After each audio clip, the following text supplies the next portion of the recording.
Welcome to the Catherine Vandome and Me podcast.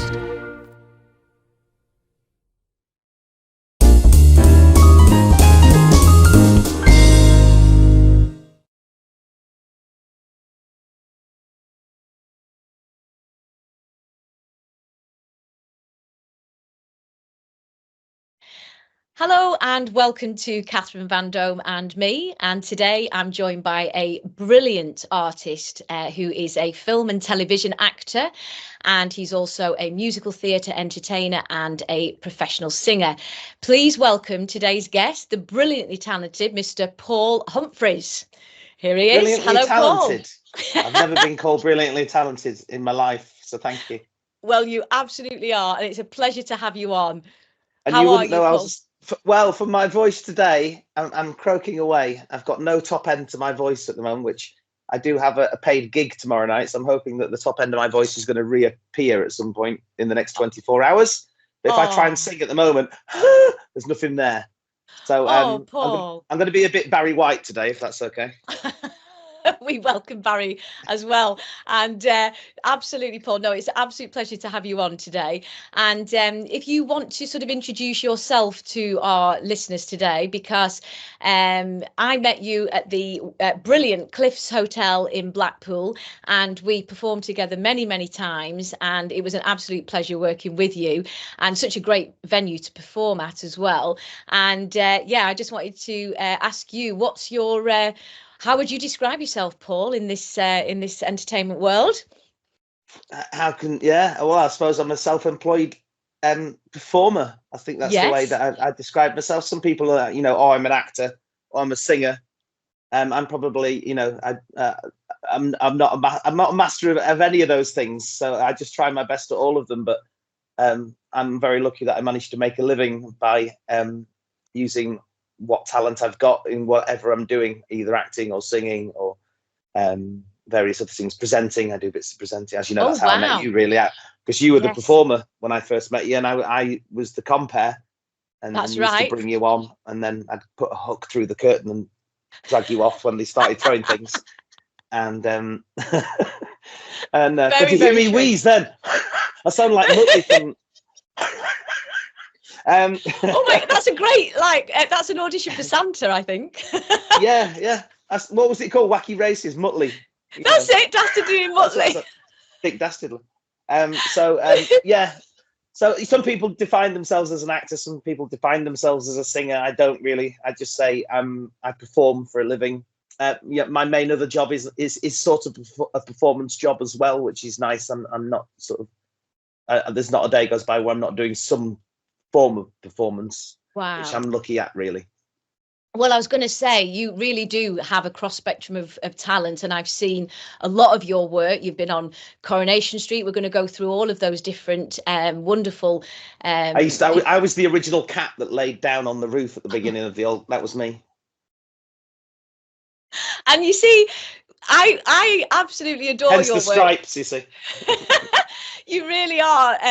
You're a comedian to me as well, and I learned a heck of a lot from you. You're very professional. What I love about Paul is he's very humble, and what I found in this industry is the more humble you are, the more talented you are. So this guy can do it all. And I've been watching some of your brilliant work on social media where you're editing I think it's a blue bear running around. You'll explain a little bit more about that. Blue bear? No, we'll explain who he is later. Yeah. It's not a blue bear. And I wasn't sure if it was you doing both, but you've assured me that you're actually behind the camera on this. And you've got an extremely talented son as well, and wife. So, you really are a talented trio, and... She just called you talented then. The lovely Sue. And honestly, no, it's a pleasure to know you, and a pleasure to have worked with you as well over the years. But I, as the audience, we want to get to know you a little bit more, Paul. So going back to your youth, before we get forward to the blue bear, going back to your youth, what was it in your childhood? Where did you how old were you really when you first started to feel the excitement that we entertainers feel on the stage? How old? It's really weird, because when I was a child, I was painfully shy. Okay. Painfully shy, as in like my parents would take me into a room and everyone would go, "Oh, hello," and I'd go. Really? Painfully shy. And even now I am really, right now you might think, oh, he's a bit of a gob on a stick, but I'm not. Genuinely, if I had to make a phone call now for something, I get Sue. I ask Sue if she'll phone for me because I'm quite shy when it. So I'm very much. Really? But you hear that with a lot of performers. Do they not question on the phone that you've got quite an effeminate voice if Sue's pretending to be you? No, she just says she's my carer, and we get away with it, which she pretty much is. So, well, that's marriage. No, but you hear of performers like that. You hear awful stories of like Robbie Williams, who before he goes on, he's throwing up and he's so nervous about performing because he's a shy person. But then he pumps himself up, and he actually, Robbie Williams, as an example, says that he stands at the side of the stage and goes 3, 2, 1, boom, rock star, and then he struts out like a peacock, and that's how he deals with it. I'm not as bad as that. I don't get majorly nervous before I go on. But if I walk into a room of people, I'm not the person who goes around and introduces myself to everybody. I'm very quiet. Really? Well, I am surprised. Wow. No, I'm quite. I always assume that no one knows who I am and that everyone hates me. And oh, Paul. I do. Well, genuinely, you're only building your CV because, as I said, the more humble, the better talent you have. Well, and I have to be careful with that because then that can come across that, oh, he's being a bit aloof, or why isn't he coming to talk? So I have to then push myself to go and include myself in conversations. Otherwise, I don't want to appear like, why is he not talking to anybody? But it is, and I think you get that with famous, having worked in theatre for many years behind the scenes and also on the stage. Sometimes certain performers will get a reputation that they're being aloof or that they don't really want to speak to people, and I think that's only because they're so insecure and they're so shy. If people actually will go up to them, and as long as they're respectful and go, hello, nice to meet you, they'll talk to them. But and sometimes you do hear horrendous stories of famous people being a bit, they didn't speak to any of us in the room, and you think, well, did you go up and just say hello to them? And people are afraid, as you say, people are afraid to go up sometimes. People are afraid to go. And unfortunately, when some people do, and this day and age of using smartphones and stuff, they literally just go up and take a photo of them without asking. It's just a phone in their face. And then they can that you might find that they will tell them to go away in short, jerky movements. And that's when you go here, oh, they're rude. They don't really deal with the public very well. So it's a weird thing. But yeah, I was painfully shy as a child. So going back, staying in your childhood for a minute, Paul, where did you go to school? Can I ask? Were you born? Well, where are you complicated, from? Right. I was born in 1970 in Brighouse in Yorkshire, which is quite apt because I was in marching bands for quite a few years when I was in my teen years. So I was born in Rastrick in Brighouse, because one of the most famous bands is the Brighouse and Rastrick. So I was born there, but we left when I was 2. So. And my dad got a job down in Bristol. So I then lived in a little tiny seaside town just outside Bristol from 1972 to 1979. And it's a little tiny seaside town called Clevedon. Not many people have heard of it. It's a beautiful little seaside town with a pier. The only time you may have seen it, it was in Broadchurch. The David Tennant thing. If you watch Broadchurch, when you see them, there's a newspaper office and there's a hotel. That's all in Clevedon. It was all filmed in Clevedon. So I grew up there. So when we left there, when I was 9 years old, my parents split up, and my mum took me and we moved back up north to Preston, where she grew up. So by that time, I was talking like Vicky Pollard.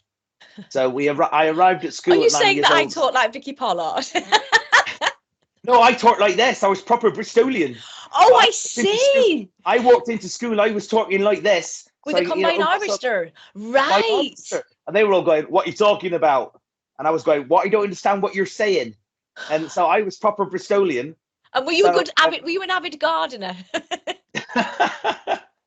And so it was weird. So and so again, that was quite hard socially because they all thought I was a bit weird, which I was, obviously. No. But I talked like this, and they were like, I might as well have come from an alien planet, because they didn't understand the word I said, and I wasn't understanding a word they were saying, and so that was weird. So 9 years old, moved to Preston, and then since then I've lived in various places. I sort of grew up mainly in Preston, And then since then, I've lived in various places around the Northwest. And now I live in Manchester, which I've been here for about 11 or 12 years. Wow. And couldn't be happier. It's the best place I've ever lived, Manchester. There's lots going on. Brilliant. Yeah, really love Manchester. But weirdly, when I was in Preston, just going back in time again. Yeah. How did I get into showbiz? Well, I thought when I'm leaving. So you were 9. Let's just go back. You were 9 years of age. 9, you land in Preston. yeah. Which school did you go to, Paul? Right. Well, those people who live in Preston may well know this building. Yeah. But it's no longer a school as such. The Harris Institute on Garstang Road. Wow. Which is a big old. It's like a 300-year-old building. It used to be an orphanage. Yeah. I know a few But you're people not that old, are you, Paul? I'm older than that. I know some people actually. I've spoke to some people over the years who are not much older than me who said, "Oh yeah, I used to live there when it was an orphanage. I lived there." So it must have. When I arrived in 1979, I think it had only just closed down as an orphanage, but it was a scary building.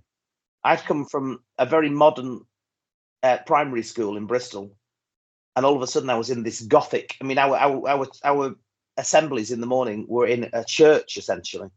Wow. And the headmaster stood on the altar, and there was a statue outside, and all the kids told me that at night it used to cry. So it's like scared every morning going in. And we'd moved from a little semi-detached, quite modern house in Bristol, and we'd moved into this again Victorian house on Garstang Road in Preston, and it was scary. It had a cellar, that had no lights, and so I thought evil things lived down there. And so at 9 years old, I was scared to death. So you had a creative imagination, as I did, which is all prerequisites to performing. I think that's why I lost a lot of my confidence, to be honest, because I'd gone from a house when my parents were together. They were my parents, and there was also my brother, my sister.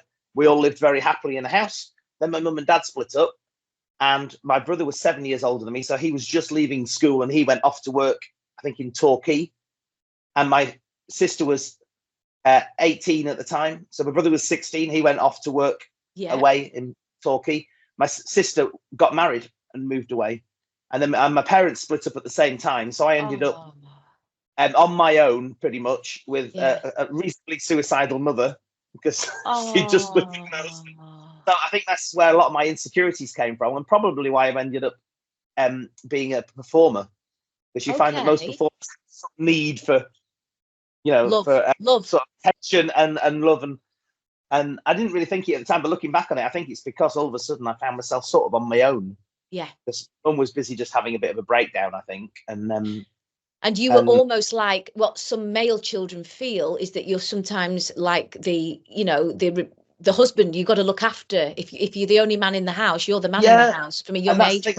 I think being 9 years old, I didn't even think that, so I just sort of left my mum to it, and she left me to it. So it was all just a bit weird. And what about with your dad, Paul? Do you have contact there? And well, I didn't see. I used to have regular visits, and then but then there was. Do I say what I want? Yeah, I suppose I went down once. I went to visit him once on the New Year's Eve, and because I used to have Christmas with my mum, New Year's Eve, or New Year's with my dad. And I went down to visit him, and it was New Year's Eve, and they went, "Right, we're all out, see ya." And they all went out to a party, and I was left on my own on the house. How old would you be, Paul? I don't know, about 12. About 12, right. I just thought, I'm supposed to be here visiting you, and you've all gone out. And they were like, "Just go to bed." And I was like, "I don't want to go to bed, it's New Year's Eve." So after I thought, right, I'm not coming down here anymore. So I didn't see him for about six years. Wow. And then he was involved in marching bands as well, which I was by that time in Preston. And then I reconnected with him anyway when I was about 18 and started to go when I could actually drive down there myself. So that was all okay. And I made it. Me and my dad had a very nice relationship. But he died in 2009. He survived a triple heart bypass. Well, he had a massive heart attack on Heathrow Airport and survived that, and had a heart bypass, triple heart bypass, and lived for about another 10 years after that. But then died of cancer. And then my mum died about 4 years ago, just before the pandemic. Yes. So I'm an orphan now. And you had a very close relationship. Oh, Paul, and you're talking about being at school in an orphanage, and we're all feeling now. So going back to school days now. So I was very insecure, very, very timid, and do you know the one thing that came into my life which sort of opened me up and stopped me from being so timid, and was The Young Ones, the TV series, The Young Ones. Quite honestly, Rick Mail, someone we both Mail. really love. Yeah. I can't do it. You can't really see it with the beard. You could easily have been on that show, Paul. You really could. No, it would have. But it did, and it linked me with a lot of friends that I made around about that time, and I had a close group of maybe about 4 or 5 people who we just all gelled with The Young Ones. And I think a lot of people felt this. Maybe the generation before us, it was Monty Python, and people used to go into school and quote Monty Python. Yes. And we were the same. We would meet up and we would just quote The Young Ones. Yes. And it really made me feel like I'd got some humour in me, that people were interested in me, and that's probably what sparked it. So when I got to 16, I was probably about 14, 15 when The Young Ones came out. So about a year and a half later, I was leaving school. I was at Ashton High School in Preston. Yeah. And I was leaving school, and they send you to the careers master, who at the time was Mr. Gordon, John Gordon. I don't know if he's still with us. Hello, sir. If you are, so you're not going to like the next bit. I loved Mr. Gordon. He was so funny. I remember he was once teaching us about stalactites and stalagmites in a cave. Yeah. And he'd probably get sacked for this these days, but I remember him telling us that the way to remember it was that stalagmites might reach the ceiling and tights come down. Can you imagine these days saying that to a class full of 15-year-olds? He'd get sacked. But we thought it was hilarious. Anyway, I went to see Mr. Gordon. Sorry, Mr. Gordon, I'm exposing. There was no exposing went on. So I went to see Mr. Gordon, and he said, "So what do you want to do when you leave school?" And like most 16-year-olds, I went, "I don't know." And he went, "Well, what?" He said the right question. He said, "What do you like as a hobby?" And I said, "I like live entertainment. I like theatre, cinema. I love comedy. Comedy is my massive thing. Very good. But live entertainment." And he went, "Right, that's not a real job, is it? So we'll put you on a YTS scheme, making cups of tea in a garage." Is that seriously what happened? So I finished school on the Friday, and on 8:30 on the Monday morning, I was making cups of tea for mechanics in the garage. No. And I was there for 2 years. Well, I was there for 4 years in the end. Do you think he was? Do you think he was a stand-up comedian himself who'd perhaps had the same? He message? was a bit, but I think he also thought, but that's not a job. I've ended up as a geography teacher. Yeah, yeah. I was like this top stand-up, and Gordon. And I'm sorry, Mr. Gordon, if you are still alive. Maybe you want to, I don't want you to feel bad about it, but you did ruin my career. Yeah. That will get you out of the. I've got about 30 seconds to spend with each pupil.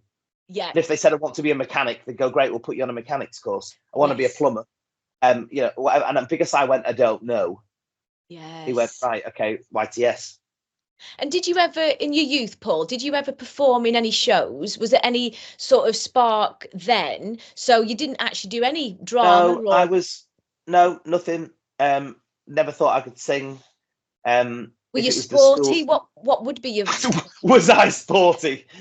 No, I was the fat one they put in goal for football. I was 6 foot tall, so now and again they go, "Right, basketball team," but I was the one they just ran around and knocked over. And then finally they did what they thought, "Oh, he's a big fat dobbert, we'll put him in the rugby team." So I was in the rugby team. Were you? What did you play? What position? As little. I played as little as possible. Because people would just knock you over and you'd end up covered in mud. So I would just run around shouting, "Ah!" hoping that someone would think that I was playing rugby, but I wasn't really. But you got some camaraderie with some friends, so you had some sort of spark with comedy, or did you say that was but again, yeah? No, but nothing happened for years. So I worked then. I worked at the garage, and then ended up getting a full-time job at the garage in the accounts department.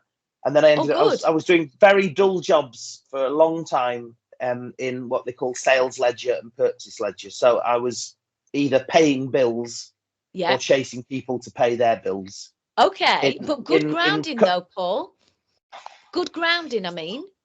Dull though. Dull. 9 to 5, you had to wear a tie, it had to be done up. You had exactly an hour for lunch. If you turned up at your desk at 1 minute to 9, they'd go, what time do you call this? Really? And you go, well, I don't start till 9. Yes, but you should be sat at your desk ready to start working at 9 o'clock.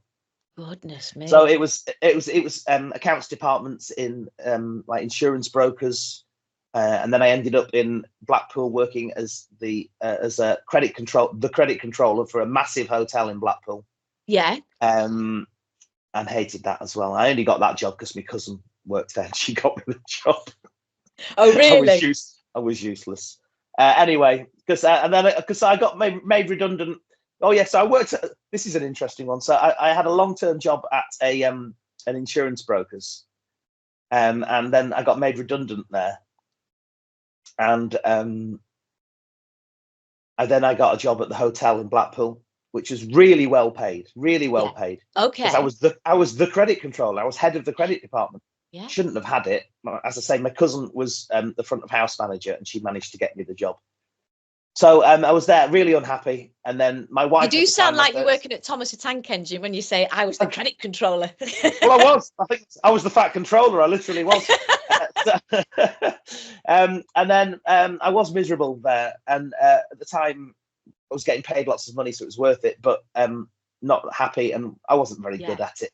And how old, Paul? How old would you be about this time? 20? I would have been sort of early, heading towards mid-20s. Yeah. My wife at the time, Kira, who was my first wife, who I'm still very good friends with. She was at my wedding a couple of years ago to my second wife. I don't know who my third one is yet. Gonna throw something. She was. I love the fact that Sue's off camera, so anybody watching just thinks he's talking to like another teddy bear on the left. She's not there really. In fact, she doesn't even exist. I made her up. Yeah, I was just going to say, yeah. Just to make it sound like I've got a wife. What someone would like who? So my first wife, she was very good at the time. She went, right, I've got quite a good job. Yeah. So I'm earning a decent amount of money, and there's a job going at my firm, basically doing just sort of paying the bills. So it was a lesser job, so I'd be taking a huge wage drop. But she said, actually, we can do that because we can travel in together. We'll be saving on travel. Okay. And it'll be fine, and you'll be happy. So I said, yeah, okay. So I packed in my job at the hotel. It was a building firm in Lytham, and I started on the Monday. Monday went great, Tuesday went great, and on the Wednesday morning they called everybody in and made us all redundant. Me, my wife, everybody. No. So you made this, what, within a week of making a transition from your job? Within 2 days. Yeah. I arrived on the Monday. On the Wednesday morning, they called us all in and went, you're all redundant. Do you think your wife knew?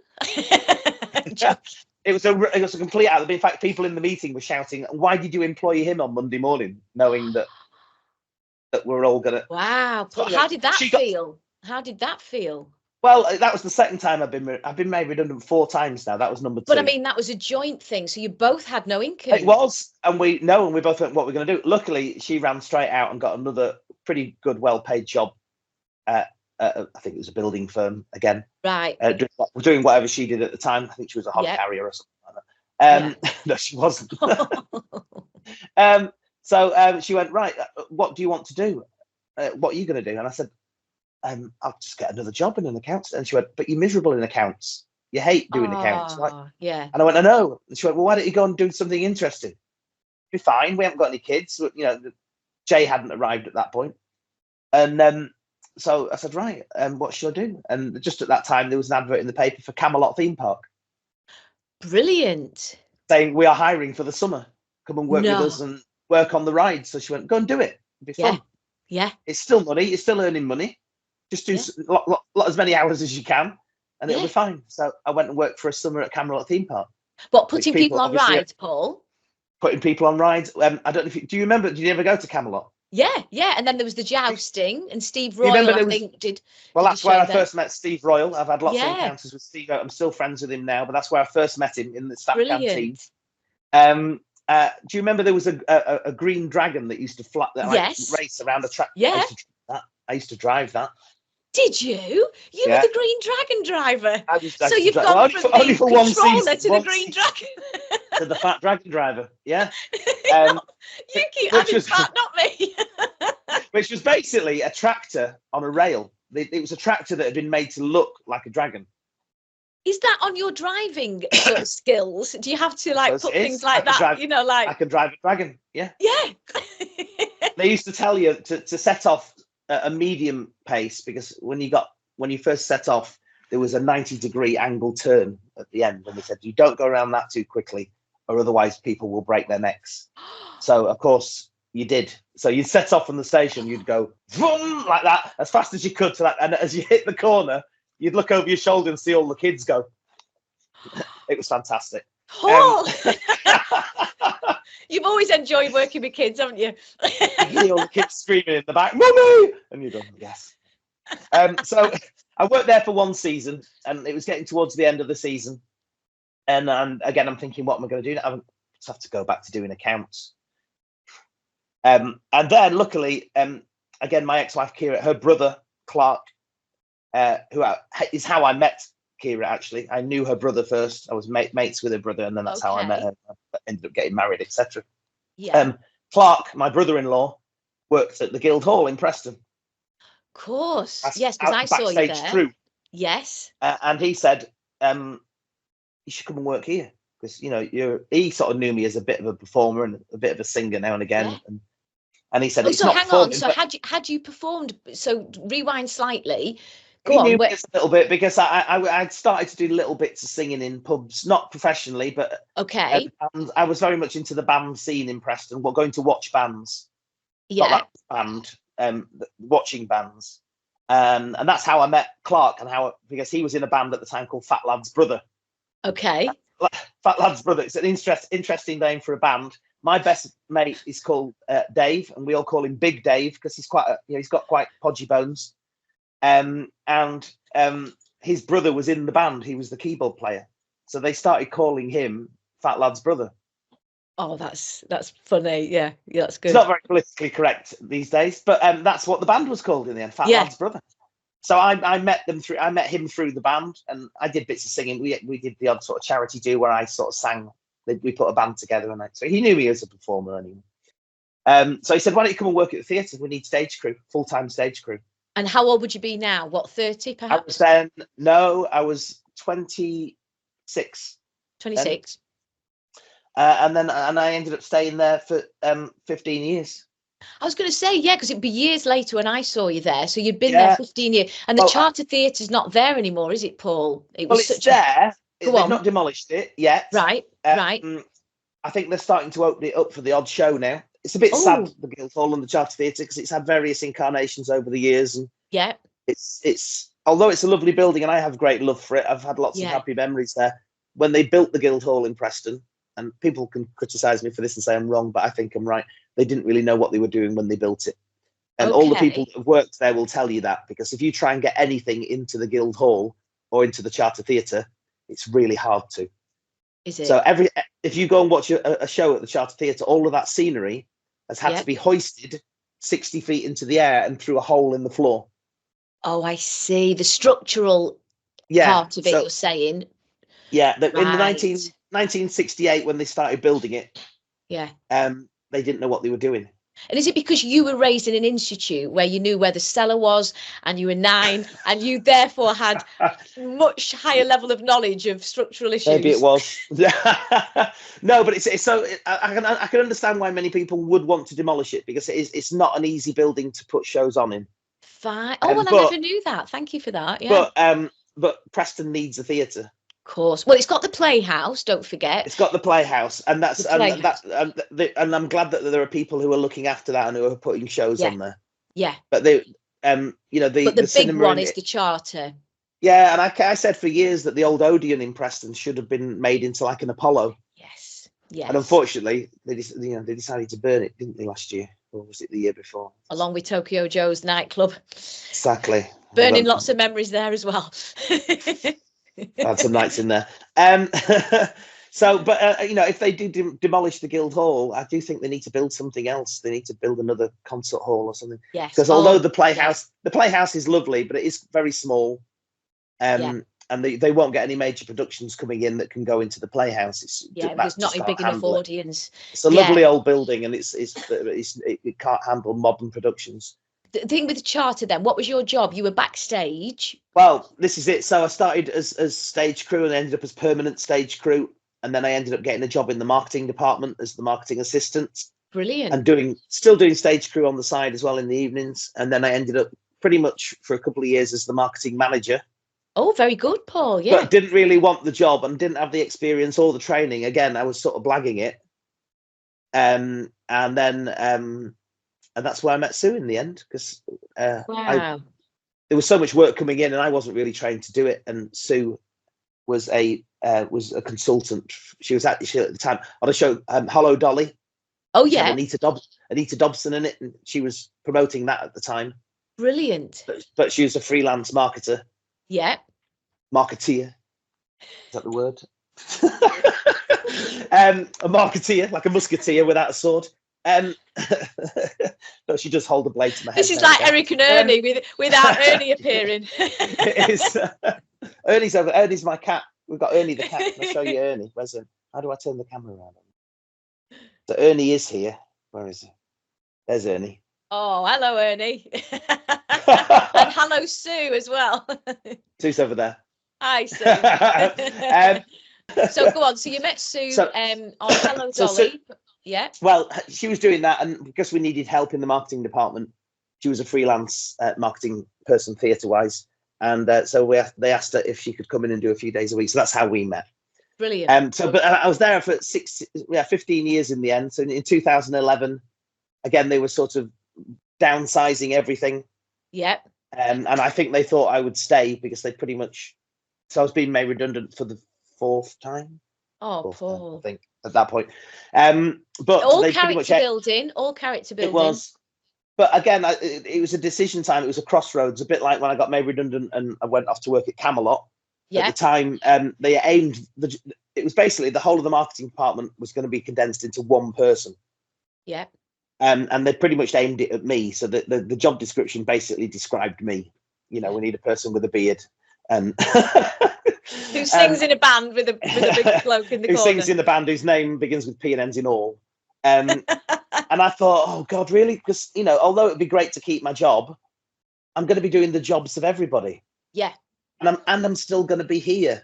Yeah. Whereas really, my assistant at the time is Hannah, and she was getting really stressed because she was wanting to buy a house and get married, and she said, I'm losing my job. This is ruined. Everything's ruined. So I sat down with her and said, right, I've got a plan. Why don't you apply for the job? And I won't apply for the job. Oh, Paul. And you'll get it. I'll take my redundancy, because she'd only been there a couple of years. Her redundancy would have been absolutely, not worth having. What a gentleman, Paul. Mine was no, but it wasn't. It was for no. Well, she sort of said that, and I went, no, it's this for selfish reasons, because I don't really want to be stuck here doing everybody else's job. I don't mind if you're stuck here doing everybody else's job. But are you saying she had to now pick up pieces of set and pull it through a wall? Oh no. So okay. this was no, that wasn't nothing to do with the crew work. It was just for the marketing department. So she would end up pretty much as the marketing manager, but actually as the marketing department. But she was like, so she said, but I'm not experienced enough. I don't know what I'm doing. I said, it'd be fine. I'll show you everything that I know. Sue will show you everything that she knows. Yeah. You'll be fine. And everything else, just blag. Just take the job, And so it worked out right. So she took the job. I took redundancy. And we'd just done Panto at the time. So I contacted the agent who we'd cast the Panto through. Yeah. Who was lovely to deal with during the Panto. And I said, hello, do you remember me? I work at the Guildhall. It's a weird one, this, but I'm taking redundancy. I'm leaving the Guildhall. And I'd quite like, if possible, to get work as acting or doing background work or whatever. Brilliant. Can you offer me anything? And she went, oh, yeah, absolutely. We can get you background work straight away. So I said, right, yeah, I'll be an extra. Yeah. And literally she went, right, we've got work next week. And she sent me on an 11-day shoot. That's amazing. Can you say what that was, or is it not? Yeah, relevant? I mean, it was literally, it's a mile from where we live now. So it was 1 mile commute. It was a film which at the time was being called the Theatre of Dreams. Oh yeah. When it actually went, no, but it wasn't called that when it came out. It was called Believe, and it had Brian Cox, the actor. Yeah. The Scottish actor, not the look at the stars, aren't they brilliant? Not that Brian Cox, the other one. Very good impression. In space, brilliant. It wasn't him, it was the other one. And I did 11 days on that, literally a mile from my house. It was on TV the other night, it was on BBC Two, and I went, look, there's me. Wow. So that was a good start. And they then started getting me lots of background work. And I'm still working for them. They don't send me really a lot for background work anymore. They now I've slowly gone up over the last 11 years. And, yeah. Oh, and you have, yeah. I either do walk-ons, which is literally, you walk on and you might not even speak, but you do, you walk on, you're featured and you walk off again. And they've now started getting me sort of lines. Yeah. And then I've now got to say where at the end of last year, I finally actually got employed as an actor rather than as a sort of a walk-on or a background. So I got my first properly paid with a trailer and a driver and everything last year. Well done, Paul. What was that on, please? Well, it's a series that's going to be on this year, and you probably won't see me, but if you do, I'll be on for like 2 seconds. I had to say 4 words in the end. There was 5 words in the script, and then they dropped one, so I had 4 words to say. To Robert Carlyle, though. Very good. Very good. Bobby. If you're going to play opposite somebody, I would say Robert's done very well to play opposite you. Obviously, yeah. And he's now known as Bobby C. So. Okay. It is weird when you're on a set with people, you find out what people call, and they all call him Bobby. Okay, right. He's not known as Robert, he's known as Bobby. And he looks like he's a lovely man as well. He was lovely. And like the weirdest one I've ever had was a couple of years ago. I did a film, and it was Sir Ben Kingsley. Yeah. That did Gandhi and lots of other films over the. He's got an Oscar. Yeah. He's a Sir Ben Kingsley, and they all called him SBK. You'd hear it on the radio. SBK's on his way to set. It sounds like a bag of nuts. Sounds like something you get in Burger King. I'll have an SBK, please, with extra lettuce. But so yeah, you hear these little things. So I've worked my way up on that now. So I'm doing that, which is great. And what was it like having your own little trailer, Paul? Oh, any budding actors out there? Just taking lots of selfies. Just me relaxing in my trailer. I've made it. Well, you spend more time. Anyone that's done any acting or anything to do with film, you know that you spend more time there than you do actually on set or in front of a camera. But great atmosphere. Great atmosphere. Oh yeah, but for those 4 words, I ended up there for 3 days. Seriously? Just most of the time asleep in my trailer. But just knowing that any moment they'll suddenly go, right, we'll drive. No, it was pouring down with rain, so there was nothing dry about what I did. Very good. And that's also the magic of film, is that the day it was supposed to be 1 day. Yeah. And then the scene is just me on a doorstep, and Robert Carlyle comes and knocks on the door and wants to speak to me about something. And so we got to the time of filming this, and they said, oh, the light's going, and it was raining sideways. It was an awful day. Wow. And they said, we might just get it done. So they rushed me over with a brolly over to this house. They borrowed somebody's house for the day. And they stood me in the doorway, and they introduced me to Bobby. And he shook my hand. Shout out to Bobby. I've not washed it since. And neither he. And so they said, right, okay, we're going to do it. They were filming over my shoulder. So on that shot, you may just see my left ear. And so he said his lines, blah, blah, blah, blah, blah. I said my lines, 4 words, blah, blah, blah, blah. And they went, right, cut. Right, we've lost the light now. That's it for the day. Really? And I thought, oh, God, they're not going to film my face. I'm going to have done this. I'm not going to be on. Which is always your fear, that you do lots of work and then you can't be seen. Yeah. So, but the director just came and put a hand on my shoulder and said, we'll cover your shot another day. We'll bring you back. So I said, all right, thank you. So I went back for a second day, sat in the trailer all day for 10 hours or whatever it was. And then they went, we're not going to be able to fit you in today. So you have to come back another day. So I came back for a 3rd day, and I sat around for quite a while, but then they went, right, we're going to do it. Now it's a completely different part of Manchester, completely different house. It was a sunny day. It wasn't raining or wind, and they filmed this way. So they had the director did Robert Carlyle's lines to me, and then I did my lines back.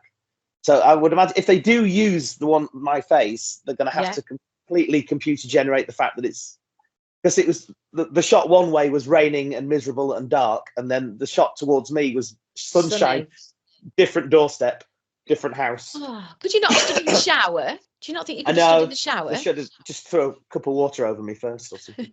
Because that's what I mean. The thing is, that's another thing I wanted to add, and it's on your show reel. You, I saw you in a musical, The Full Monty. Now that's an additional. That 3 times. Did you? That's an additional talent, because to be able to do that and the Full Monty on stage, my goodness, Paul, that's and it was that's an expose. It was the Full Monty, wasn't it? It was. It's like how did that feel? I beg your pardon. I knew whatever I asked would be wrong. I do always make the joke on that when I say, yes, I did do the Full Monty. It was a very small part. Oh. No,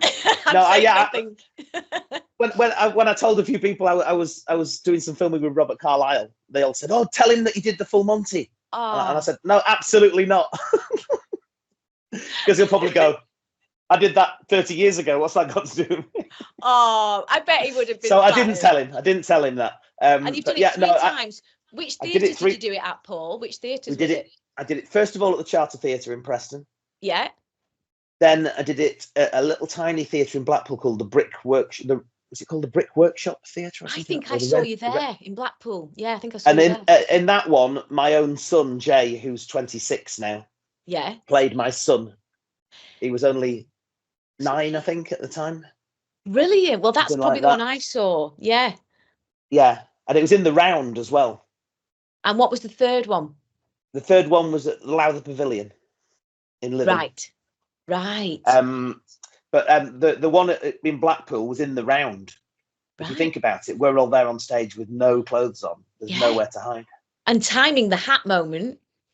Well, there was a great moment in that on the opening night where if anyone's ever seen the Full Monty, what happens is they strip off all the way down, trousers off, shirts off, and you end up pretty much with your hat over your bits. Yeah.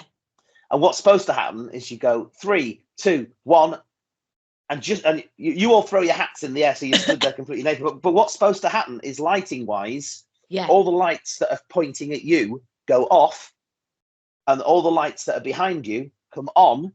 Yeah. So as you go like that, you're stood in silhouette. Yeah. So everyone thinks they're going to see 5 naked men, but what actually happens is they go boom, and they see 5 silhouettes. Yes. Now, I hope Des doesn't mind me telling this. Des is a friend of mine who played Horse in the Full Monty, and he did it. I think in all 3 productions he was Horse, and he's fantastic. But like most men, and like me as well, they don't really want to be seen naked. No, not on a stage, and he was very nervous about this. And with us being in the round, he was saying, "I'm really nervous about this. There's people down the sides. They're gonna." And we were saying, "They're not going to, Des. They're not going to see anything." So it got to opening night, and what happens? 3, 2, 1. We go like that, and everyone goes. You hear it's funny because you hear all the audience stop as we throw the hat. They all go, "Hooray!" But what happens is, the lights go down, so they go, "Hooray!" Oh. Now what happened this night was that we threw the hats, the lights went down, so everyone went, "Hooray!" Oh. Then the lights came back up again. No. So, and then they went off again. So they did get a quick blast of us all stood naked. So the audience went, "Hooray! Oh, hooray! Oh." All the same. It was on and off and on and off. And that was it. Dead stall. I'm not doing this again. I'm not doing this again. Oh, that's brilliant. And you don't mind, do you? Because even on your show reel, you've got no trousers on. Any excuse to get my kit off. And I did say to Des, "Don't worry, everyone's seen a walnut whip before, so it was fine." But that's brilliant. I mean, what I'm saying is that goes way beyond most people's remit of performance. But you, like I say, you've literally got it all, if I can say that, with Sue sat next to you. So, but where did we meet, Paul? Sidestepping now to the Cliffs. We met at the Cliffs Hotel in Blackpool. Big shout out to all the people there. That was a really exciting time for me because I'd just come back from London. And obviously to be working alongside yourself was just magical. I think we did duet a few times, if I'm not wrong. I think we did. I can't remember what we did. Maybe it was Phenomena by the Muppets, I think, something like that. and and it was good fun. But you, at the time, you were DJing, so you've got that talent to your bow as well. This was it again. I think, yeah, it was. I'd started doing just one night a week at the Cliffs. It was because I was still doing my boring jobs at the time. So on a Sunday evening, I used to go and compare at the Cliffs. And then around about the time that I started doing self-employment, being a performer, Ian, who arranges all the entertainment at Ian Choice, Charles, that's correct. Yes, he said to me, "Oh well, if you want any extra work, we'll get you on at the Viking. We need someone 3 nights a week." Brilliant. So I used to do 3 nights every week at the Viking, plus the Cliffs on a Sunday. Fantastic. But that was fine. And then of course I moved to Manchester. Yeah. And it became a bit of a pain then. So I did carry on for another couple of years, but each time I went, that was a 100-mile round trip. So I was doing 500 miles a week just to earn a living, which after about 3 or 4 years, I went, right, this is silly now. Yeah. I need to not do this. And that's when I thought, actually, I should just start going out singing. So I was just going to say before you transition to that, with me, for me, my most memorable moment with you, Paul, was I was a little nervous at the beginning. It had been a while since I'd done performance. I think there was a little bit of an interim and in my career, so I'd moved home, and I said to you, I was deathly white at the time anyway because I was ill, but my memory was starting to fade, which was all part of the transition of, I didn't know I was being poisoned with carbon monoxide at home, so I knew there was something going on. But I looked at you and I said, my memory's gone.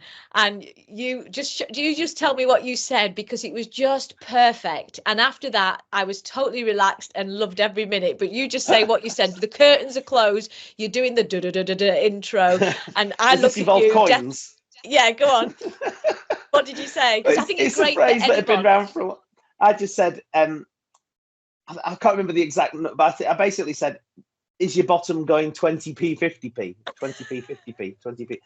But then I used to just say that to you every night just before you went on. So at least as you went through the curtains, you were laughing and smiling instead of. It was perfect. It was. And in the end, I didn't even have to say it. I just had to do that at you.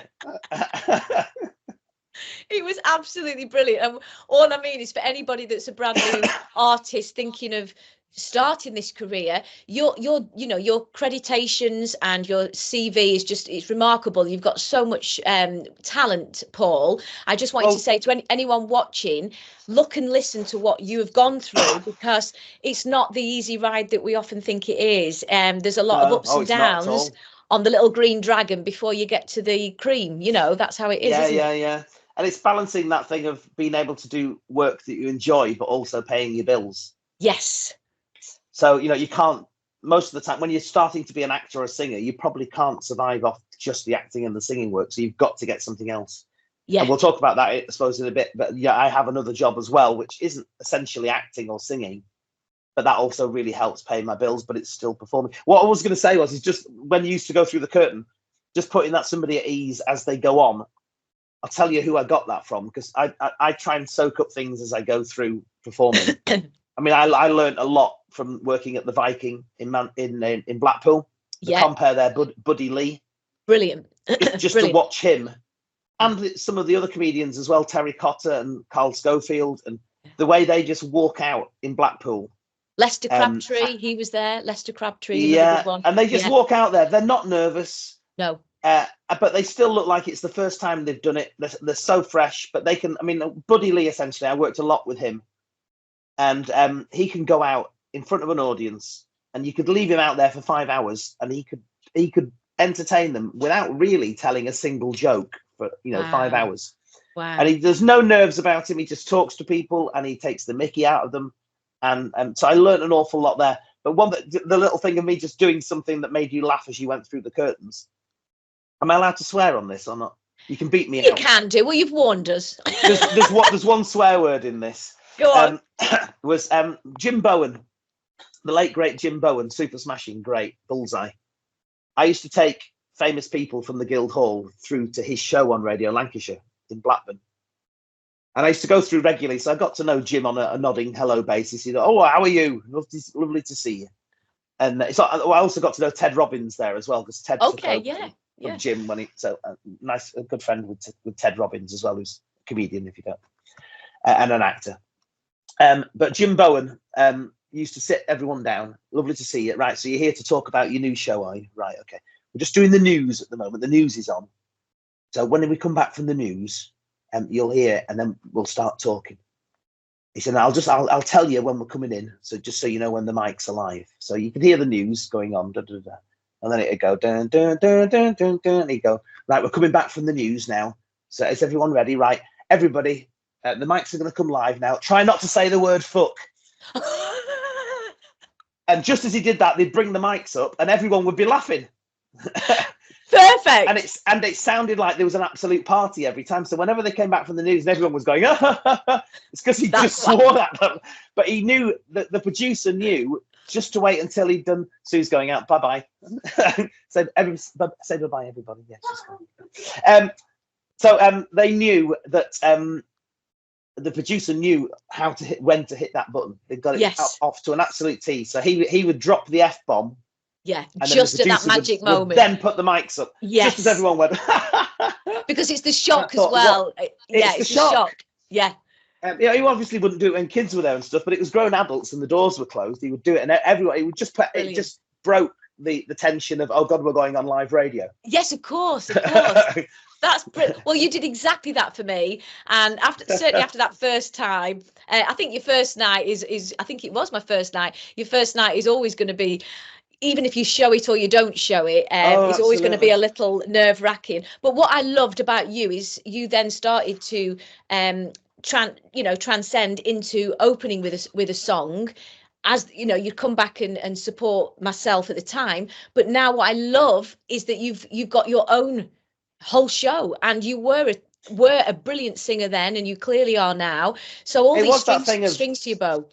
Yeah, it was that thing that I had to do it because I was spending money driving 500 miles a week, and actually I suppose increasingly getting more and more frustrated that I was watching other people perform. Yes, do the thing you and wanted really to most do. of the time I was just operating the lights and the sound, but I was behind the curtain. Yeah. And everyone that knew me, that knew what I was capable of, yeah, including Buddy Lee and all used to say, you should be out there, you shouldn't be stood back here. And I said, oh, I'm fine. So in the end I thought, right, okay, yeah, let's stop this 500-mile driving trip every week and get a singing agent. Good. So is that what you did? Yeah. So and who's your agent, Paul? Can you shout out to her? Yeah, absolutely. Carol is my agent. She's absolutely brilliant. She auditions for people, which a lot of agents don't. Okay. I was looking for my phone then. I don't know where it is. Oh, I'm on my phone, am I? God, I'm thick. We think you're doing a sketch at this side. Carol is unusual when it comes to agents because she quality checks. Now, there's probably lots of agents will shout and go, excuse me, we do as well. But I had a lot of experience years ago of a lot of agents who had never seen the singers that they put out live. Yeah, I get you. They'd never seen them. Yeah. And not even listen to a CD or a recording or anything. And they would just put any old tosh out in any old venue. And what I love about Carol is Carol auditions all of her acts. Yep. And she also auditions the venues, sort of. So if a venue rings her up and says, could you send us some acts? She goes, I'll come and see you. Yeah. So she goes to the venue and she talks to them. And if she thinks, oh my God, I'm not sending anyone here. Yes. She can back off then. So she sort of auditions the venues as well. And I auditioned around about that time. I was thinking, I need to get out there and start earning some money. And I was really nervous because I'd never really, I'd sung in pubs and clubs before, but it was with my best mate, Dave. We had a duo, Men in Pants. And we went out for about 10 years as Men in Pants. So we'd always had each other to prop each other up. But this was me going out on my own. And there was 8 people auditioned that night, and she only took me on. Wow. Did you have your pants on though, Paul? I did, otherwise there's no way she would have taken me on. And she's fantastic, is Carol. She, like I say, she never sends me to anywhere dodgy. And if it is dodgy in any way and I say I don't like it, she goes, right, we won't send you there again if you don't like it. Brilliant. And if I ring her on the day of a gig and say, look, I've got no voice, she's so understanding. Whereas I've heard agents screaming down the phone at people sometimes, going, "You've got to do it," and they're saying, "I've got no voice. Yeah, how do you expect?" Well, it's tough. You're just gonna have to go and croak. I've gone on with a big hanky once, and the guy said, and I mean, it was clear that I couldn't breathe, and I tried to sing, and then right at the very end, the guy went, "And we'll get another 15 minutes from her," and even the audience shouted, "Leave her alone." I was literally streaming with a hanky. Some agents are so not understanding, and I'm talking about agents here who just sort of deal with pubs and clubs. Yes, they're really disconnected from the fact that this person is performing. It's a personal thing. It's a physical thing. It's a person. Yeah, they're a person. It's a physical thing. Whereas Carol, it's Carol and her husband Mike, and they run. It's All Star Promotions. They're called. Oh, fantastic! Yeah, that's great. That's great. They're called All Star, and I would recommend them if you want an act. Go to them because they will send you quality people or me. Good. But she's really, you can ring her and she'll just go, "Don't worry, you just go back to bed. I'll get somebody else to do it," which is just invaluable. Yeah. And of course I do crawl across hot coals to do it. I've got a bit of a bad throat today and tomorrow. I am worried about tomorrow night. Yeah. And I will 99.99% do the gig tomorrow night. Yeah. But I'm safe in the knowledge that if I do have to contact, if there's nothing agent, there, she's not going to scream at me. She's going to go, "It is what it is. We'll find somebody else. Don't worry." Wow. So I'm out most Fridays and Saturdays now around various sort of pubs and clubs around the northwest and holiday parks, which is great. And of course, my other job, just to boost, I was saying, really, it's hard to make your way out just as an actor or just as a singer. Yeah. If you're an actor, acting jobs come round. They're a bit like rocking horse poo. It's very hard to find. They come round every now and again. These are the acting jobs. The acting jobs, and when they do, they're great. But then you might not have one for weeks or months. Or the singing jobs, they're great, and they're well paid for what you're doing. But I know a lot of people sort of who live in Blackpool who are singers, and they're out 7 nights a week, and that's hard because your voice 7 nights a week. And I see a lot of singers on social media who do sing 7 nights a week. And most of them really are not enjoying it because they're constantly losing their voice. They're constantly tired. Yeah. So I think the best route to go down is I do 2 nights a week. I never do more than 2 nights a week singing, really. Yeah. Normally one night, but 2 Friday, Saturdays. And then I try and take a day job, which for a while was doing tours at Coronation Street. Oh, yes. Yeah. Was that exciting? At the old Granada studio. In fact, I've got my Granada TV T-shirt on today. The old Granada logo. And that was really amazing. I was there for a few years. Then I started doing tours around the BBC in Manchester, at Media City, at the new studios. Oh, yes. Then I also got a job alongside the BBC job and the singing and the acting at the Crystal Maze in Manchester. Wow. So I ended up as a manager there, looking after 50 actors who all work as the maze masters. So if you ever watch Crystal Maze, and there's Richard Ayoade or there's Richard O'Brien, they're essentially the maze master. They're the person who takes people around. So when you go to the Crystal Maze in Manchester or London, you have a maze master, and they're played by an actor. The actor comes up with a costume and a character, and they take you around in character. So it might be Bob from Wigan, but that day, he's the great Majiko, and he takes you around in character. Brilliant. And, keeps that character up all the way around. And is that still open, Paul? Is that still open at the moment? Yeah, it's still open. And what about the Granada Studios? Is that closed? The Granada Studios, so that was a temporary thing. So I went there. They Coronation Street had just moved out of it was 2014. So they moved out at the end of 2013. Went to the new studios in Salford on the quays there. And where did you play your role on Corrie? Because you had a role, didn't you? Where did you play that? Which one? I've been various things on Corrie. Have you? So I've been a teacher. Yeah. A police officer. I've been a parent at the school. The one that I did it was about 11 episodes. I was an assistant detective. That's it. Just raising an eyebrow at people and looking suspicious at them. So I've done a few things on Corrie over the years. Very well delivered. I watched every one. My sister calls it "Where's Wally," where her and her boyfriend are watching television and they'll suddenly go, "Oh, there he is." The Coronation Street thing was a temporary thing because it was the old studios. They'd just moved out And as most of you will know, they've now redeveloped that area. So the old street has now been demolished. It's a car park at the moment. Right. And what have you. So I was anyway. So I did Coronation Street for a while. I did Crystal Maze for a while. I was at the BBC. I ended up running the tours at the BBC through various circumstances. I ended up sort of as the boss of the tours. Wow. Again, it became a bit too much like a 9-to-5 job again. Yeah. And just as I was thinking, do I want to stay and do this? COVID hit. Okay. And so I basically got paid to sit at home for 2 years. Did you? Yeah. And then they decided that they were closing all the BBC tours down anyway. They'd already closed London down a couple of years before. Okay. Just because of security. There'd been so many terrorist attacks in London, and to take several hundred people round the main BBC building in the centre of London just wasn't worth the risk. No. So they closed London down. We were the biggest tour in Salford. And then unfortunately, when it came 2002, I think, they said, right, we're closing all the tours. So that's when I got made redundant for the 4th time. Oh my goodness me. So I was very lucky. The gentleman who'd actually set up the BBC tours in Salford a few years before now worked at Manchester City Football Club. Yeah. Now, you asked me earlier if I'm sporty. You couldn't find a less sporty person than me. I like watching a bit of snooker, and that's about it. So he contacted me a few times and just said, I really enjoy, he actually got me the job at the BBC. He put me forward and recommended me because he was my boss at Coronation Street.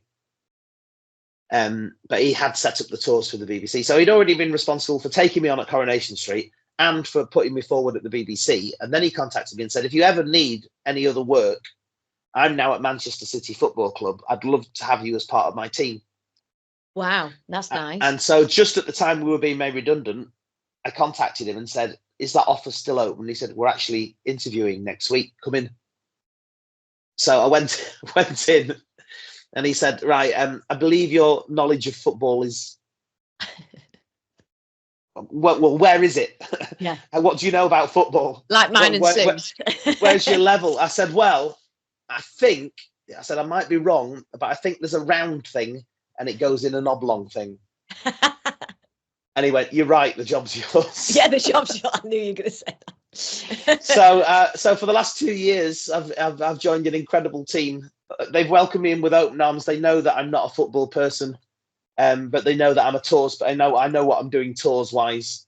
Oh, you do. I was just going to ask, Paul, what's your job there? We're doing tours. Yeah, it's tours again. So it's taking people around the stadium. It's an incredible tour at Manchester City Football Club. You get to really see everything. So if you're even if you're not a football fan, it's a great tour. It's an incredible place. The Etihad Stadium is just an amazing place. Wow. So I take people around there. And then I also, in the last couple of years, my best friend, Keith, mind you, I shouldn't reveal this. Keith is actually the mascot for Man City. Is he the blue bear? He's not the blue bear. He's an alien. He can run. He's got great big ears. He can run. He's very fit. Oh, he can run. He can run. I'll give him that. Yeah. So he's called Moonchester. Yeah. And as in Manchester, but Moonchester because he comes from the blue moon. Okay. That's all Man City fans sing. The blue moon, blue moon. That's their song. So Moonchester comes from the blue moon. Okay. And he's got a partner called Moonbeam, who's the female alien. Yeah.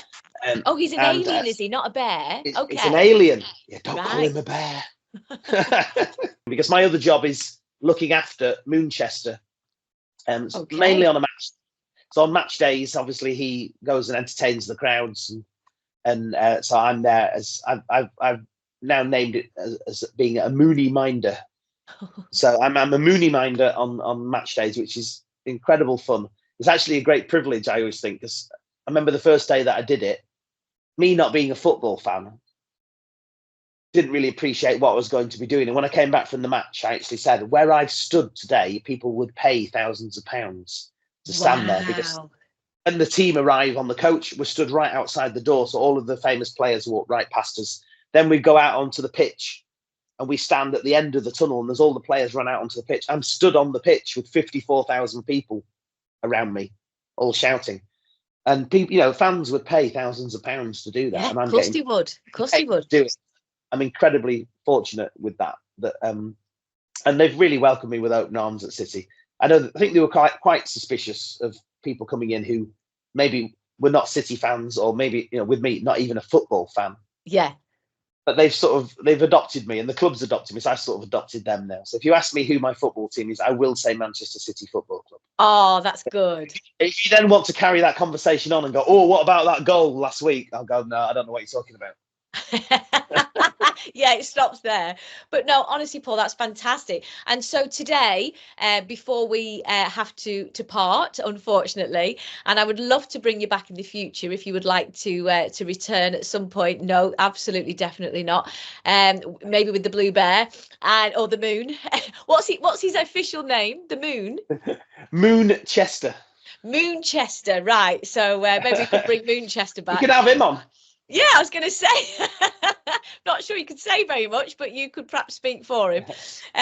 But yeah, absolutely. But it's been an absolute pleasure today, Paul. To wrap up today's podcast, I just want to say what a wealth of a journey you've been on to get to where you are today. But I hope it was worth the ride for both you and I made it all up. None of that happened. I had it all written down on here. It's just a story. And your anything that's up and coming at the moment? Any you said you're filming something at the moment. Where will we see you? Well, at the moment, I've got a little bit of theatre going on, which is nice. Last year, I got involved with a gentleman many years ago, about 20 years ago, who put shows on at the Guildhall. Yeah. A guy called Andy, and I did a load of musicals for him. I did Full Monty with him and quite a few other musicals. And then we lost contact for maybe 15 years. And he got in contact with me last year and said, you love Chitty Chitty Bang Bang, don't you? Ah. And I said, yes, because I remember I had forgotten I'd had this conversation with him, and I told him about as a child. There were no DVDs or videos back then. And I remember watching Chitty Chitty Bang Bang at Christmas, because that was the only time you got to see it on the TV. And then I got bought the soundtrack album, the record. And you could open it up, and on the inside there were lots of photos of the film. And I used to listen to the record and look at the photos and imagine the film in my head, because that's the only thing you could do in the 70s. Yeah, of course. And then fast forward on, 40 odd years later, he said, I'm putting Chitty Chitty Bang Bang on at the Grand Theatre in Blackpool. Nice. A, would you like to do it? And B, who would you like to play? And I said, Grandpa, all the way. Yeah. Grandpa Potts. Yeah. Lionel Jeffries. Brilliant part. Brilliant part. So I grew great big chops, and I did that last August, September at the Grand Theatre in Blackpool, which is an incredible theatre. And I'm doing it again. So I'm growing this at the moment. Okay. What I'm going to do, what happens is these get pushed up like that, and then that bit gets shaved out. And you've got it. Grandpa, you see. Wow. So I'm doing it again. There's a company called the Adlington Music and Arts Society, or in Adlington near Chorley. So Adlington Music and Arts Society, and that they contacted me after I did Blackpool and said, we came to see the show at the Grand Theatre. We just thought you were fantastic, and we need a grandpa. Brilliant. Would you consider coming and doing it for us as well? Brilliant. So I thought about it for about 2 seconds and said yes. Yeah, absolutely. So I'm doing it for them at when is it? Well, it's in Adlington. It's at the community centre in Adlington, and it's at the end of, where are we now? We're in March now. End of April. End of April. So if anybody wants to contact, it's Paul Humphreys on your social media platform. Is there anywhere people can contact you? Or if you just look for the Adlington Music and Arts Society on Facebook. Okay. Adlington, you may get that right. Yeah, Adlington Music and Arts Society, and their link is on there. Tickets are available now, and that's on in a month's time. Also, Andy, who I did the first Chitty for, he's putting another show on again in August at the Grand Theatre in Blackpool. Yeah. And he's doing Charlie and the Chocolate Factory. Yeah, so it's one of the first companies in the UK to do it, apart from the big tour that was on. And he managed to get in there and get the first license, I think. So I'm cornering the market in Grandpas. So I'm playing Grandpa Joe in Charlie and the Chocolate Factory. Brilliant. And so that's in August at the Grand Theatre in Blackpool. Tickets are on sale now as well for that. Oh, So Paul, that's it's amazing. but so I'm just I'm a professional grandpa at the moment. Most of the time. You're in high demand, absolutely. Yeah. So yeah, those are the two things I've got to think, and I'm continually gigging and hoping for a bit of acting work. Television wise, that's always nice. And then I'm at And Man how can City people Football Club. find you, Paul? How can people find you? Would it be social media? They come round and knock on the front door in most days. So we'll make up a cup of tea. Send a carrier pigeon if they want to send me a message. So hopefully, what, No, Facebook? well, you were asking me before, just before we started recording this interview, what my name was. Yes. And I said, Paul, come on, you've known me many years. It's Paul, P-A-U-L. No, it's confusing because people see friends who've known me all my life, and then there's people who know me from singing and people who know me from acting. I've had to change my name a little bit in the last couple of years. So there's a website called Spotlight, which any of you that do acting will know. Those of you who don't act won't know about. It's basically a casting website for actors. It's called Spotlight. And some of you may have heard of Equity. That's a union, again, which was around many, many years ago. Well, from many, many years ago. It's still around now. And the big thing with these two websites and organizations is you have to have a unique name. Yeah. So for many years, people did. This is why a lot of actors changed their name, because you'd go to Equity and you'd say, hello, my name's Michael Douglas, and I want to be a member of Equity. And they'd say, we've already got a Michael Douglas. You have to change your name, which is why Michael Keaton, the Hollywood actor, is called Michael Keaton. His actual name is Michael Douglas, and he applied for Equity. Seriously? And they said, we've already got a Michael Douglas. And he went, all right, I like Buster Keaton. I'll be Michael Keaton. So he changed his name to Keaton. Yeah. David Tennant, he's David McDonald, and he called himself Tennant after Neil Tennant from the Pet Shop Boys. And this is all to do with Equity. So People nobody's real. It's all an illusion. No. So I had changed my professional name many years ago because my second name is Humphreys. Yeah. Which is spelt the Welsh way. So it's spelled Humphrys. Now, most people want to spell it IES or RYS, or they always get it wrong. So I thought, right, I'm not going to be Paul Humphreys. Also, if you've got your name up or on a poster, the letters have to be really small because there's lots of letters. So I thought I'll go for something shorter. My son's middle name is Hilton. He's named after his uncle, who unfortunately passed away in an accident many years ago. So I thought, Paul Hilton, that's nice and snappy. Yeah. Paul Hilton it is.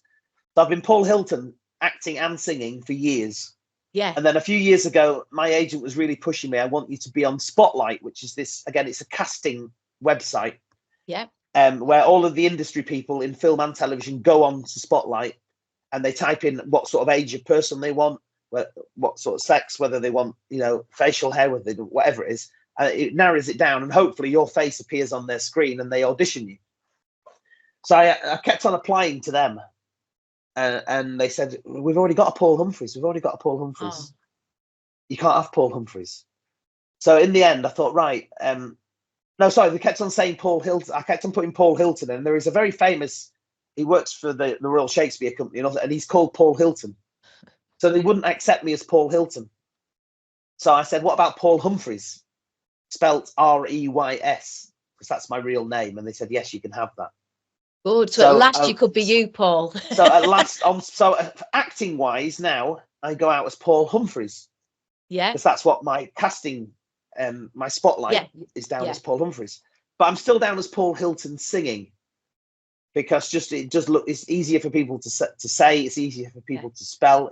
It looks better on a poster. And it sounds like you're 5-star, like the Hilton Hotel. It does. I can say that's where I was conceived. Which is lucky, because if it had been the night before, I'd have been called Paul Bus Stop. Anyway. But now I'm also a member of Equity, which I mentioned. People know about, you've got to have an Equity. Many years ago, to act on television or film or to sing or to do anything, you had to have an Equity card. Absolutely. Now that's not the case anymore. Since the dawn of reality television and X Factor and Britain's Got Talent, you don't have to have an Equity card anymore. But they're still a very good union, and they look after all their members. And if you're a performer, it's good to be a member of Equity. So a few years ago, again, I thought I need to be a member of Equity. And I went in as Paul Hilton, and they went, no, you can't have that. Oh. So I applied again a couple of years later, and I was like, Paul Humphreys now. I'm Paul Humphreys is now. You can't have Paul Humphreys either. No. So I've So amalgamated. did you go with two, Jane McDonnell? I did. I went with Joe Pasquale. Nobody had that. It's weird, isn't it? No. So they said. I said, well, a lot of people when they come to me, they go, so what? Paul Hilton Humphreys, whatever your name is. So I'm down on my equity card as Paul Hilton Humphreys, and so nobody else had got that. But it works both ways because they represent people. They actually say on their website they are aware that some people have different names depending on what they're doing in the industry. Right. And that's exactly me. So when I'm acting, I'm Paul Humphreys. When I'm singing, I'm Paul Hilton. So do you my know, equity card. Paul, you've educated me today. I genuinely never knew this journey that other people had, because I'm the only Catherine Vandome. I have never met. I mean, you know, No. Thank God for the rest of the world. In terms of, but the point is, I think there's now one in France because it is French up my name, and there may well be more that have been created since. We'll have her killed, don't worry. But I've never understood this dilemma that so many people face. So that's really interesting. It's hard, but actually works better than, and like I said, equity actually stress that it doesn't matter who you're performing as, what name you're under. If you need help with someone that's not paid you, or the conditions you're working in, or they will help you. So it doesn't matter whether I'm going under the name Paul Hilton or Paul Humphreys. I'm down as Paul Hilton Humphreys. And your last thing I want to add before we go, and I could carry on forever, you're so entertaining. What I was going to say was, there was when you sent me your email address, can you just explain that, because I believe that's got an interesting finish. Well, obviously, I go as the name of Paul Hilton. I go as the name of Paul Humphreys. So if you want to contact me, my email address is Luther Flugelhorn. Now, my earpiece just fell out there. Now, wait a minute, I'll put it back in, and hopefully can you still hear me? Yeah. You're fine. So Luther Flugelhorn. Luther Flugelhorn. Now, again, there's no swearing in this story, but it is a little bit sleazy. So you can edit this out if it's too much for you, for everyone's everyone's innocent little ears. When I worked at the Guildhall in Preston, when I first went to work there in the marketing department, so there was a wonderful old gentleman who was the marketing manager at the Guildhall in Preston, called Bill Jones, and he's no longer with us. He's gone now. He's left us. But he had a bit of a reputation of being quite grumpy, and so when I first started working with him, I was quite nervous. But actually, he wasn't grumpy at all. He just had the driest sense of humour you've ever met in your life. So I got on with him fantastically, and so did everyone else that worked with him. It was only people that didn't actually work with him that thought he was a bit of a grumpy old sod. He wasn't. He had an amazing sense of humour, and he used to just read he didn't want to read tabloid newspapers. He always had a broadsheet, so it was always like the Times or something very, educational and these big broadsheets. So every day, and I never realised in these broadsheets they look very dry and very elitist, but they have quite funny stories in them sometimes. And he knew my gutter sense of humour that I had. So I found that after I'd been working there a year or so, I found little bits of newspaper on my desk. And I said to people, where are these coming from? And they went, it's Bill. What he does is he cuts bits out of these posh broadsheets that he thinks will appeal to people. He leaves them on the desk. So he used to find the weirdest stories he could possibly find in the paper and just leave them on my desk in the morning. And one morning I came in and there was this story of this guy, and he was Norway or Sweden or somewhere like that. And his name was Luther Flugelhorn. That was his name. What fantastic. Luther Flugelhorn. Now, he's not going to have a problem with equity, is he? He's not. And I did consider it as a stage name for a while. I thought, no, I can't go with Luther Flugelhorn. But I've had the email address for as long as I've had an email, 25 years or something. So the story of Luther Flugelhorn was, how do I put this?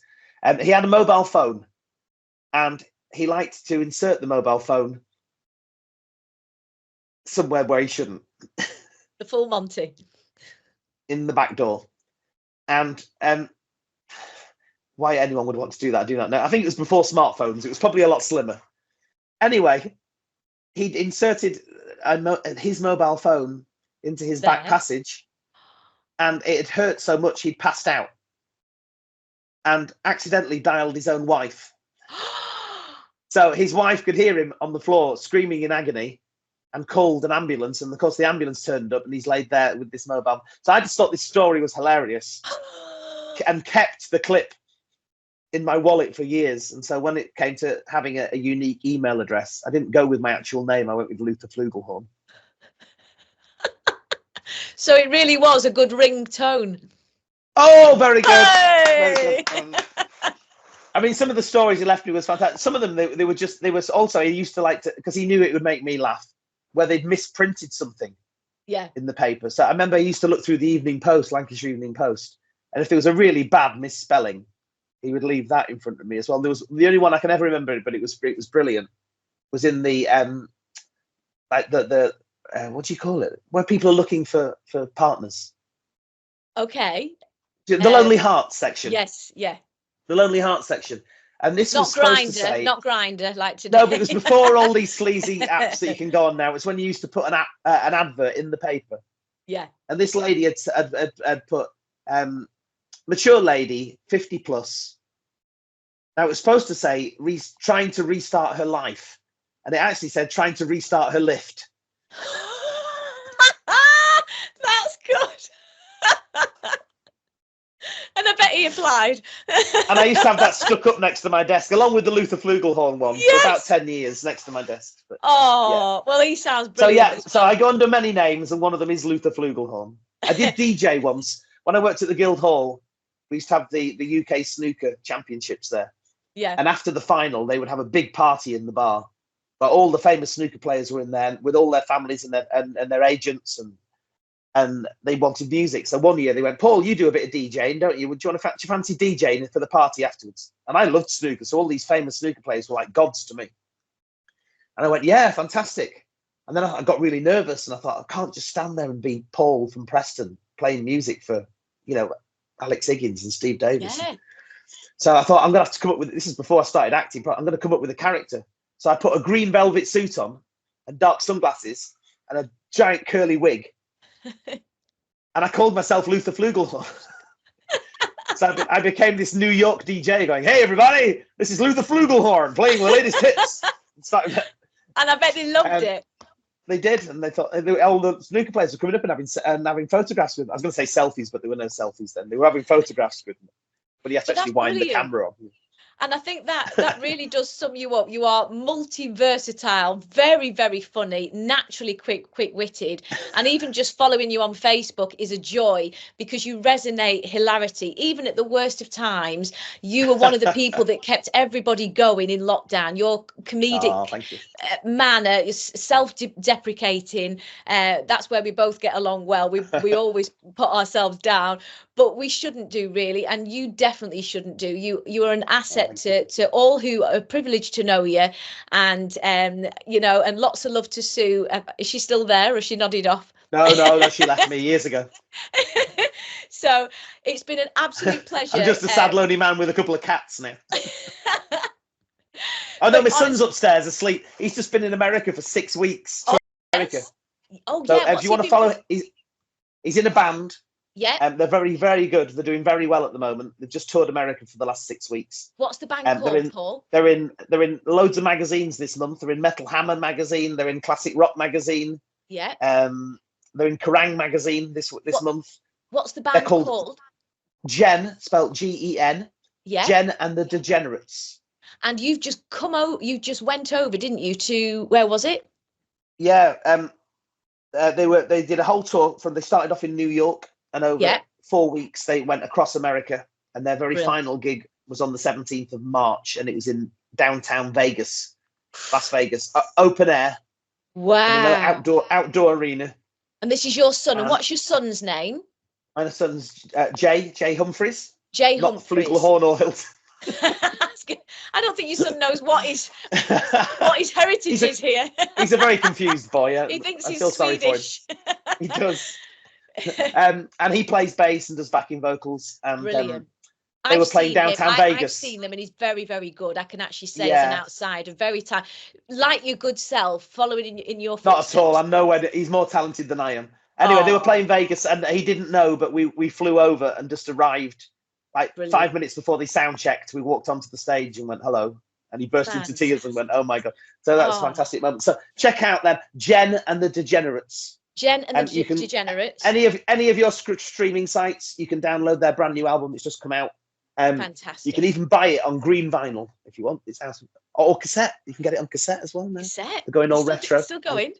Wow. Still going cassettes. Oh my goodness. Well, honestly, but when he's not being a rock god, he's asleep in our spare room upstairs. Well, that's half the job, isn't it? We're awake at night and asleep by day. That's normal. But honestly, and when you get to our age, you're asleep all day and all night. But it's been an absolute pleasure getting to know you, Paul, and goodness only knows what your surname is. Absolute pleasure getting to know you, your history, where you're from. I had no idea, from Bristol, and raised in an institute. Absolutely brilliant. Absolutely brilliant. Thank you so much for today. Absolutely. Hopefully see you again soon, and have a wonderful time ahead. Enjoy the summer ahead, and I hope you are well enough for your gig tomorrow night. Good luck. God bless.